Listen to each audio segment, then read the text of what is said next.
Tata ও tata বলো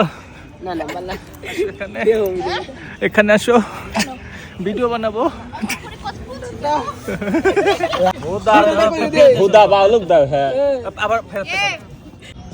আমরা হচ্ছে নিজেদের ভিতর বিজনেস নিয়ে আলোচনা করি যে ফিউচারে আমরা বিজনেসের জন্য কার কতটুকু অভিজ্ঞতা আছে বা আমরা অভিজ্ঞতা অর্জন করে নিতে পারি। তো এটা হচ্ছে একটা সরিষার তেলের মতো, এটার যেমন উপকারিতা আছে অপকারিতাও আছে। তো উপকারিতা কী কী আছে, এটা আমরা রান্নার ক্ষেত্রে যদি ব্যবহার করি তাহলে এই তেলের হচ্ছে সিম্পলের উপর আমি একটা উপকারিতা বলি, সেটা হচ্ছে আমাদের এই ফ্রেন্ড রাসেল যখন রাত্রে একাকিত্ব মুহূর্ত পার করে তখন তার সুবিধার্থে যাতে ক্ষতবিক্ষত না হয় তার শরীর তার অঙ্গ প্রত্যঙ্গ, তো সেই ক্ষেত্রে সে কিন্তু এটা ইউজ করে। তো এটার অপকারিতা বলতে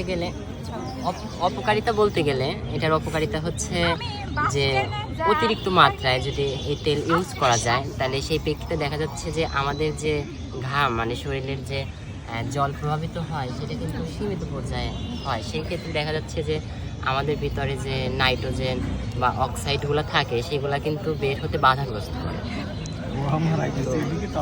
আমি তোমাকে জিজ্ঞাসা করবো যে তুমি এই তেল থেকে যা কিছু উপকারিতা পাও সেই নিয়ে যদি কিছু আসলে এইভাবে পাবলিক প্লেস আমি ওরকম ভাবে বলতে পারতেছি না, আমি আপনাকে চিঠির মাধ্যমে জানিয়ে দেবো।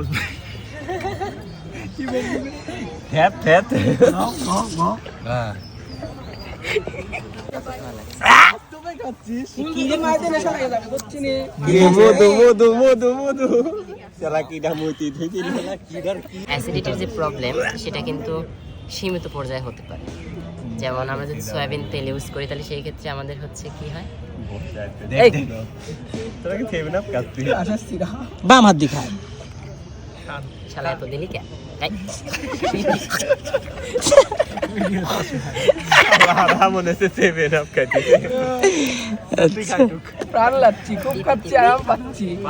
আমার তেলের বোতল গেল কই?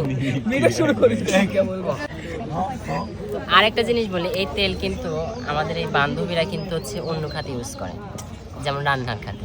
এই যে এই বান্ধবী আছে মাঝে মধ্যে আম নিয়ে আসে, যখন আমটা মা খায় আমের ভিতরে যখন দেয় তখন কিন্তু মানে বলতে গেলে পরে ওয়াও অস্থির লেভেলের একটা টেস্ট চলে আসে সেই মাখানোর ভিতরে।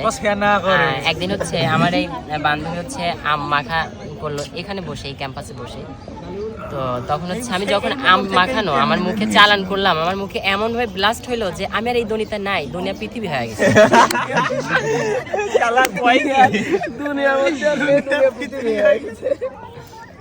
এই তেল নিয়ে যদি তোমাদের কোনো বক্তব্য থাকে